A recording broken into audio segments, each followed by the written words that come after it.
Asumna school hour loiduna satra satri singsu thoknarakle. Danabir get maya da leptuna Poiraiton tholakpa ngairami. Poiraiton sangsinduna gari do kakhatli. Suti tharakpa matam oibana traffic jam thoktuna panduna lei. Poiraiton haifet nga tharaga thongnaw lomda yengduna lei. Poiraiton lapna Leslie amadi Millie chatminabado amuk urei. Poiraiton makhoina chatkiba maikai lomduda munna yengi. Danabirna Poiraiton kanadano nang yamunna yengidubo. Poiraiton ha kaibu kaka. Kanadano ba nangna aduyamunna yengidubo. Poiraiton wala lilali tauraga kanamna teda. Danabirna fare dudi.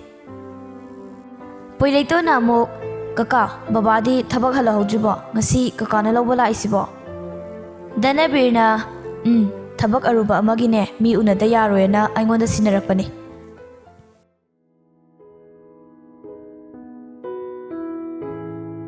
Somda nungsi machanupa Jelis ki room da changlai. Jelis magi table da famduna lairik tawrami. Nungsina Tom Jelis ma kai hage. Nungsina Noi babasu office halahore chak chanaba tawrasila. Jelis hojitagi charadi nganmandro. Hoida babasu halabanina chathorasila babasu waramani. Nungsina lao adudine mama chak thiramage ko. Jelisu hoi ma ai laage. Asi hairamaga nungsisu thokre. Jelis paramliba lairik singdu khumjilaga kumtharai. Sana jawba machabu kaurai. Tom Jelisna kai hage baba. Sana jawbana nangi final exam di kayam watliba. Jelisna amuk kuidre baba 10 days mukta ngairabani. Sana jawba matang charingaida nasagi nathaudo napukning changadobani ko. Jelisu hoi baba. Nungsina lao fam lao se wari ka to ko nasanaru sakse saringaidam ta sahaukisi. Jelis chak ising tokpa loiduna magi room da changlai. Aduga mahaki lairik tawfamgi chair du da famlai.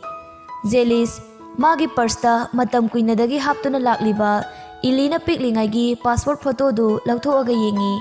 Aduga nokfet tawraga nungsina chimbal thokna phongdokpa ngamdre. Losininduna adum lairadro aigi nungsibasibo.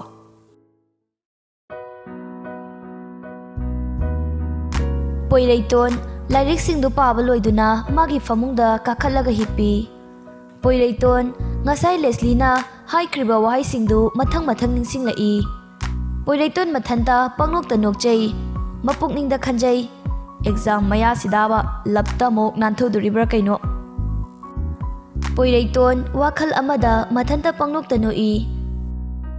Phamung nakna thaminariba eriek mayambagi mawongduda khwaidagi angakpa thaudok ama haibadu oikre. Eriek tumdaba makai mamitu kuptana yengi.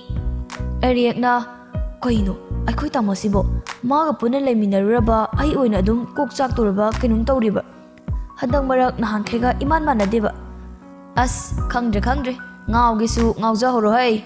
Nokandaba minaga nolakpasi kidi kijai he. Asumna numittu haukre. Nongale school hour oirakpana satra satri khudingmak loina laknarabani.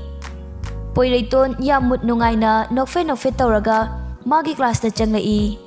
Langnaramba makholsingdu chap leptuna loinamak Poiraiton da yenglai. Angakpa haibadu oikre. Ili asumna Poiraiton na nokpa yam nungaina leibasi asukoina pulakpasi phawda ngasi phawbada ukhidribani. Asina maram oiraga ili Poiraiton gi minok aduda amukai hena ngaujaba helai. Adubo Poiraiton di hanna faw yenglamdana magi sitta phamai. Class da taminariba nupi singdu amaga onsinaduna Poiraiton gi maramda wari sanaba haurai. Class tumaktada magonda ngaujaba nupi kayani yauriba. Asumna hanagumna oja singdu changduna lairik takpa haurai.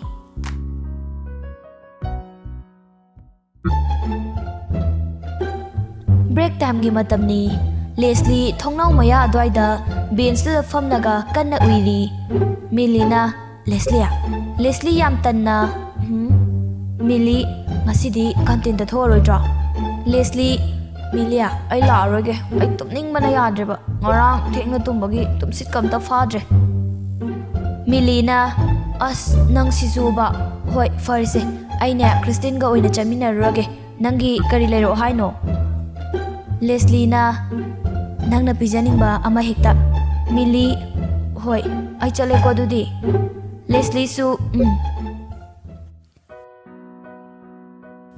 Poiraiton amuk mamai do laithoaga Leslie lakpra yengi.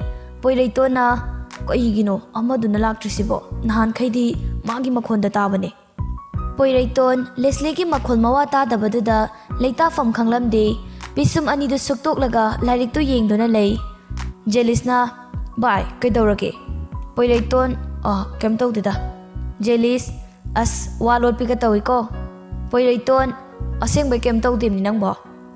Jelis no aga khangjare arembo haingondabu lotni na kasu lot pasari nangne nanga khrene asukuina nursery dagi pulaga nangi kaisuk laitaba problem duda khanglamoido malibra ba ha nang amadu udabagi natro. Poiraiton walali lali tawraga natte he kaidagino nangsu.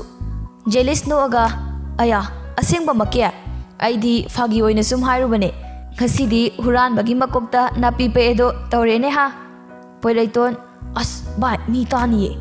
Jelis no aga taroi. Poiraiton na ado amado ngasi lakidaba zalo. Jelis yenglusiro. Poiraiton na as ikai kamai changludino. Jelis na amuk nang adum inaro ai tawgise. Poiraiton ado amuk chuopta na ba. Jelis hera lakta lause kaidawrage nangbo ai tawge law. Poiraiton hoi tanjaduda Ilina kaurai. Jelis mamai du fat onthoga kai leire Ilia. Ilina handak tengi revision course kaida chatuino. Jelis aidi chatra fawba yare na leiramine ado kaida chase haino. Ili aisu khangdriye ado chatladi punna chatmina seba. Jelis Poiraiton da yenglaga hairei bai kaida chase haino. Poiraiton na aigi oinadi chatraba maksu yarani ado chattabana namida idi. Ilina oi fare adudi ado chatkadaba lairagadi hairamuko. Poiraiton su Jelis na hoi ai adum pau phorage ko chatkadaba lairadi. Ili su hoi. Jelis amadi Poiraiton punna thokminarai aduga class 9 gi campus maya adwaida lepi. Poiraiton na bai tu oseba ai shum pakhatleba. Jelis hera ai saurkadore ko ngasai de lae adu yora akan sida kaiwai da famgena yengusi leitragana ne kantinda amu yengadaba khangbra. Poiraiton na as ai bomu. Poiraiton makok tu haifit holaga yengkhalakpada Poiraiton na lepliba maikaiduga mayoknana Leslie tumdana leirambadu uri. Poiraiton yam munna mitkuptaba makhai yenglai. Leslie masam ka to ipa pharaga uirum tawraga tamna mamit adu pangthorai. Leslie tarawrabi misna aniduna yam ngakna Poiraitona yenglaga leirambaduda mahaksu ngakna yenglai. Poiraiton mitna nokpa minoktuga loinana yam nungsina yengduna lei. Bell sa tarakpana Poiraiton nokfet tawraga chatkre. Leslie mamitu langthoklaga thongnaromda yengduna adum leihawi. Millie chip khara leiraga changlai aduga magi fambamda famduna lairik singdu puthorai. Millie Leslie na leiramliba mawongduda haifet masada nomaga Leslie khangpre khangna ha kaubro bai. Millie kainu nangna tawrmidubo to ibani ne horen lairik takpada chanaba chip oina leirabani. Leslie Millie na nganglibado tade. Millie mamitu faina yenglaga hairei Leslie na nang changlakpada dapoirei hoido thengna braba. Millie na yare nang mondrangda tawboina tawradana ba. Leslie na Milia adoi nate habane dapoirei do aina mitkap tholakpadane window sida yenglaga leiramine haba. Millie na yare ko taning de ko yamna nang wakhaldane pangsa sagalu nang. Leslie asengbai ne haraga. Millie na ho oijaramani. Leslie na nang ko mina harise thajadribaga tawibasi yongni. Millie thajai ꯀꯩꯗꯧ ꯊꯥꯖꯔꯣꯏꯗꯣꯏꯅꯣ ꯑꯁꯨꯝꯅ school ꯑꯋꯥꯔꯗꯨ ꯂꯣꯏꯔꯛꯇꯨꯅ ꯁꯨꯇꯤ ꯊꯥꯅꯈ꯭ꯔꯦ ꯂꯦꯁꯂꯤ ꯇꯟꯗꯦ ꯃꯥꯟꯗꯦ ꯈꯣꯡ ꯊꯥꯡꯕꯣꯏ ꯊꯥꯡꯗꯕꯣꯏ ꯇꯧꯔꯒ ꯆꯪꯂꯛꯏ ꯊꯝꯕꯥꯜꯅ ꯍꯩꯃꯥ ꯃꯆꯥ ꯊꯣꯏ ꯀꯩꯗꯧꯔꯒꯦ ꯅꯪꯕꯣ ꯂꯦꯁꯂꯤꯅ ꯃꯃꯥ ꯉꯁꯤꯗꯤ ꯏꯁꯥꯁꯦ ꯌꯥꯝ ꯆꯣꯛꯊꯔꯦ ꯊꯝꯕꯥꯜꯅ ꯂꯥꯛꯑꯣꯁꯦ ꯅꯥꯐꯤꯅꯔꯣꯜꯗꯣ ꯍꯣꯡꯗꯣꯛꯎꯔ ꯂꯥꯛꯑꯣ ꯃꯃꯥꯅꯦ ꯅꯪꯒꯤ ꯌꯦꯔꯨꯝ ꯍꯧꯕꯤꯔꯝꯂꯒꯦꯀꯣ ꯆꯔꯥ ꯋꯥꯅꯕ ꯂꯦꯁꯂꯤ ꯌꯥꯝ ꯇꯟꯅ ꯍꯣꯏ ꯃꯃꯥ ꯂꯦꯁꯂꯤ ꯃꯥꯒꯤ ꯁ꯭ꯀꯨꯜ ꯕꯦꯒꯇꯨ ꯁꯣꯔꯣ ꯆꯤꯡꯗꯨꯅ ꯏꯃꯨꯡꯗ ꯆꯪꯈ꯭ꯔꯦ ꯊꯝꯕꯥꯜꯅ ꯍꯩꯃꯥ ꯑꯣꯟꯊꯣꯛꯄꯅꯤꯗꯀꯣ ꯃꯤꯂꯤ ꯃꯆꯦ ꯏꯂꯤꯒ ꯄꯨꯟꯅ ꯂꯥꯏꯔꯤꯛ ꯇꯧꯔꯝꯃꯤ 이리나 ꯅꯪꯗꯤ ꯑꯦꯛꯖꯥꯝꯒꯤ ꯀꯌꯥꯝ ꯐꯥꯔꯕ ꯃꯤꯂꯤ ꯄꯥꯒꯦ ꯇꯧꯔꯤ 이리나 ꯑꯦꯛꯖꯥꯝꯅ ꯍꯌꯦꯡ ꯍꯪꯆꯤꯠꯇ ꯉꯥꯏꯔꯀꯥꯟꯁꯤꯗ ꯄꯥꯒꯦ ꯇꯧꯔꯤꯕꯨ ꯀꯩꯅꯣꯕ ꯀ꯭ꯂꯥꯁꯇ ꯀꯩꯗꯧꯔꯒ ꯂꯩꯒꯦ ꯂꯥꯏꯔꯤꯛ ꯇꯥꯗꯕꯤꯗ ꯅꯍꯥꯟꯈꯩꯅ ꯀꯩꯗꯧꯔ ꯂꯩꯔꯤꯕ ꯍꯥ ꯂꯥꯏꯔꯤꯛ ꯄꯥꯔꯤꯅꯦꯅ ꯐꯝꯂꯤꯗꯨꯕꯨ ꯃꯣꯟꯗ꯭ꯔꯪ ꯁꯥꯟꯅꯔꯒ ꯂꯩꯔꯤꯕ꯭ꯔꯥ ꯍꯥꯏꯕꯅꯤꯗ ꯇꯣꯃꯥꯜ ꯑꯃꯗꯤ ꯂꯩꯃ ꯑꯅꯤꯗꯨꯅ ꯂꯥꯎꯅꯕꯗꯨꯗ ꯃꯆꯥꯅꯨꯄꯤꯒꯤ ꯀꯥꯗ ꯆꯪꯂꯛꯏ ꯇꯣꯃꯥꯜꯅ ꯍꯥꯏ ꯀꯩꯗꯧꯅꯕ ꯌꯥꯎꯔꯒꯦꯅꯤ ꯅꯣꯏꯕꯣ ꯂꯩꯃ ꯅꯣꯏ ꯑꯅꯤꯁꯤꯕꯨ ꯀꯃꯥꯏꯅ ꯉꯥꯡꯅꯗꯣꯏꯅꯣꯕ ꯅꯣꯡꯃꯒꯤ ꯃꯅꯨꯡꯗ ꯈꯟꯅꯍꯧꯗ꯭ꯔꯕꯗꯤ ꯂꯩꯕ ꯁꯨꯡꯉꯝ ꯍꯦꯛ ꯉꯝꯗ꯭ꯔꯕ꯭ꯔꯥ ꯍꯥꯏꯕꯅꯤꯗ 이리나 ꯃꯥ ꯕꯥ ꯇꯨ ꯑꯩꯈꯣꯏ ꯃꯤꯂꯤꯁꯦ ꯑꯦꯛꯖꯥꯝ ꯅꯛꯁꯤꯜꯂꯛꯑꯀꯥꯟꯁꯤꯗ ꯂꯥꯏꯔꯤꯛ ꯑꯃꯐꯥꯎ ꯐꯥꯔꯝꯗ꯭ꯔꯤꯁꯤꯅꯤ ꯇꯣꯃꯥꯜ ꯌꯥꯝ ꯉꯛꯅ ꯀꯩ ꯍꯥꯏꯕ ꯏꯆꯥꯇꯣꯝꯕꯤ ꯃꯤꯂꯤ ꯌꯥꯝ ꯀꯤꯅ ꯍꯥꯎ ꯕꯕꯥ ꯇꯣꯃꯥꯜꯅ ꯅꯆꯦꯅ ꯍꯥꯏꯁꯤ ꯆꯨꯝꯕ꯭ꯔꯣ ꯃꯤꯂꯤ ꯇꯞꯅ ꯇꯣꯃꯥꯜꯅ ꯅꯪꯗꯤ ꯅꯍꯥꯟꯈꯩ ꯂꯥꯏꯔꯤꯛ ꯇꯧꯔꯤꯗꯨꯅ ꯀꯔꯤ ꯇꯧꯔꯒ ꯂꯩꯔꯤꯕ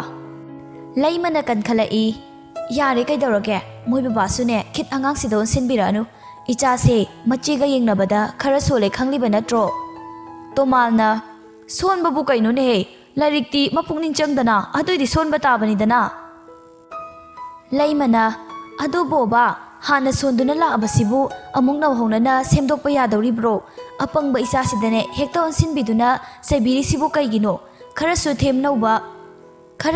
ꯊꯦꯝꯅꯧꯗꯅ ꯃꯇꯧꯕꯁꯨ ꯌꯥꯏꯗꯅ ꯇꯣꯃꯥꯜꯅ ꯍꯥꯏ ꯃꯃꯥ ꯅꯪꯅꯅꯦ ꯅꯆꯥꯅꯨꯄꯤꯁꯦ ꯀꯟꯈꯠꯄꯗ ꯑꯉꯥꯡꯁꯦ ꯃꯥꯡꯗꯧꯔꯤꯕ ꯃꯤꯂꯤ ꯃꯄꯤꯗꯨ ꯆꯗꯨꯝ ꯇꯥꯔꯒ ꯀꯞꯂꯛꯏ ꯂꯩꯃꯅ ꯁꯦ ꯇꯣꯛꯑꯁꯦ ꯃꯃꯥ ꯂꯩꯔꯤꯁꯤꯗꯤ ꯃꯃꯥꯒꯤ ꯃꯅꯥꯛꯇ ꯂꯩꯌꯨ ꯂꯥꯛꯑꯣ ꯀꯣꯟꯅ ꯄꯥꯔꯣ ꯂꯥꯏꯔꯤꯛꯀ ꯃꯃꯥꯅꯅꯦ ꯅꯪꯒꯤ ꯁꯪꯒꯣꯝ ꯁꯦꯝꯕꯤꯔꯛꯂꯒꯦ ꯇꯣꯃꯥꯜꯅ ꯄꯤꯖꯧ ꯅꯪꯒꯤ ꯑꯗꯨꯃꯥꯏꯅꯅꯦ ꯗꯔꯝ ꯁꯥꯅꯕ ꯅꯆꯥꯅꯨꯄꯤꯗꯨꯁꯨ ꯄꯤꯖꯔꯣ ꯂꯩꯃꯅ ꯍꯩꯃꯥ ꯃꯣꯏ ꯕꯕꯥꯕꯨ ꯀꯔꯤ ꯅꯨꯡꯉꯥꯏꯇꯕ ꯂꯩꯔꯒꯦ ꯑꯩꯅ ꯏꯆꯥꯗ ꯄꯤꯖꯔꯒ ꯇꯣꯃꯥꯜꯅ ꯀꯩꯝ ꯍꯥꯏꯖꯗꯦ ꯀꯩꯝ ꯅꯨꯡꯉꯥꯏꯇꯕꯁꯨ ꯂꯩꯖꯗꯦ ꯂꯩꯃ ꯃꯆꯥꯅꯨꯄꯤ ꯃꯤꯂꯤꯕꯨ ꯃꯈꯨꯠ ꯁꯝꯗꯨꯅ ꯄꯨꯔꯛꯏ ꯇꯣꯃꯥꯜꯅ ꯊꯤꯗ ꯃꯥꯟꯅꯖꯩꯗ ꯌꯥꯝꯅ ꯏꯄꯥꯒꯤ 이리나 ꯀꯩ ꯍꯥꯏꯒꯦ ꯕꯕꯥ ꯇꯣꯃꯥꯜꯅ 이ꯆꯥꯁꯤꯗꯤꯅꯦ ꯅꯅꯥꯎꯄꯤꯒ ꯃꯥꯟꯅꯔꯨꯅꯨ ꯐꯅꯌꯥꯝ ꯍꯥꯏꯔꯁꯨ ꯁꯦꯝꯗꯣꯛꯄ ꯌꯥꯔꯔꯣꯏꯗꯕꯅꯤ 이리나 ꯍꯣꯏ ꯕꯕꯥ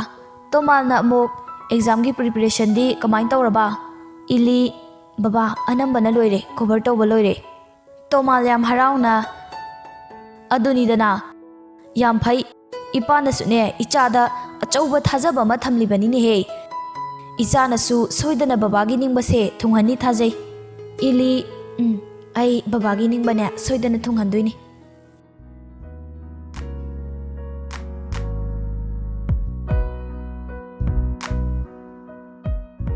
ꯁꯣꯝꯗꯁꯨ ꯇꯣꯝꯆꯧ ꯔꯥꯅꯤ ꯑꯃꯗꯤ ꯃꯆꯥꯅꯨꯄꯥ ꯑꯅꯤ ꯄꯣꯏꯔꯩꯇꯣꯟ ꯑꯃꯗꯤ ꯑꯦꯔꯤꯌꯦꯛ ꯃꯈꯣꯏ ꯄꯨꯟꯅ ꯆꯥꯛ ꯆꯥꯃꯤꯟꯅꯔꯝꯃꯤ ꯇꯣꯝꯆꯧꯅ ꯁꯅꯥ ꯅꯪ ꯍꯟꯗꯛ ꯔꯤꯚꯤꯖꯟꯁꯤ ꯀꯃꯥꯏꯅ ꯇꯧꯒꯦ ꯈꯜꯂꯤ ꯄꯣꯏꯔꯩꯇꯣꯟ ꯄꯥꯕꯨꯡ ꯔꯤꯚꯤꯖꯟꯁꯦ ꯆꯠꯇ꯭ꯔꯃꯛꯁꯨ ꯌꯥꯔꯦꯗ ꯑꯩ ꯌꯨꯝꯗ ꯑꯣꯏꯅꯅꯦ ꯑꯗꯨꯝ ꯄꯥꯔꯒ ꯌꯥꯔꯅꯤ ꯇꯣꯝꯆꯧꯅ ꯐꯔꯦ ꯅꯅꯥꯎ ꯅꯪꯒꯤ ꯑꯦꯛꯖꯥꯝꯗꯤ ꯗꯦꯠ ꯀꯌꯥꯗ ꯂꯣꯏꯗꯣꯏꯅꯣ ꯑꯦꯔꯤꯌꯦꯛꯅ ꯄꯥꯕꯨꯡ ꯑꯩꯒꯤꯗꯤ ꯁꯕꯖꯦꯛ ꯑꯅꯤꯇ ꯉꯥꯏꯔꯦ ꯂꯣꯏꯗꯣꯏꯕ ꯇꯣꯝꯆꯧꯅ ꯁꯤꯗꯒꯤꯗꯤꯅꯦ ꯅꯪꯁꯨ 10ꯒꯤ ꯇ꯭ꯌꯨꯁꯟ ꯆꯠꯄ ꯍꯧꯔꯗꯕꯅꯤꯀꯣ ꯑꯦꯔꯤꯌꯦꯛꯅ ꯍꯣꯏ ꯄꯥꯕꯨꯡ ꯑꯩꯁꯨꯅꯦ ꯑꯩꯈꯣꯏ ꯇꯥꯃꯣꯒꯨꯝꯅ ꯂꯥꯏꯔꯤꯛ ꯀꯟꯅ ꯄꯥꯗꯣꯏꯅꯤ ꯇꯣꯝꯆꯧꯅ ꯚꯦꯔꯤ ꯒꯨꯗ ꯄꯥꯒꯗꯕꯅꯤ ꯁꯥꯇ꯭ꯔ ꯑꯣꯏꯔꯤꯉꯩꯗꯅꯦ ꯇꯥꯟꯕ ꯌꯥꯕ ꯅꯣꯂꯦꯖꯁꯤꯡꯗꯣ ꯇꯥꯟꯁꯤꯟꯍꯧꯒꯗꯕꯅꯤꯀꯣ ꯔꯥꯅꯤꯅ ꯑꯗꯣ ꯃꯣꯏ ꯄꯥꯕꯨꯡ ꯋꯥꯐꯝ ꯑꯃꯇꯪ ꯍꯧꯗꯣꯛꯆꯍꯧꯒꯦꯗꯅ ꯇꯣꯝꯆꯧ ꯍꯥꯏꯌꯣ ꯔꯥꯅꯤꯅ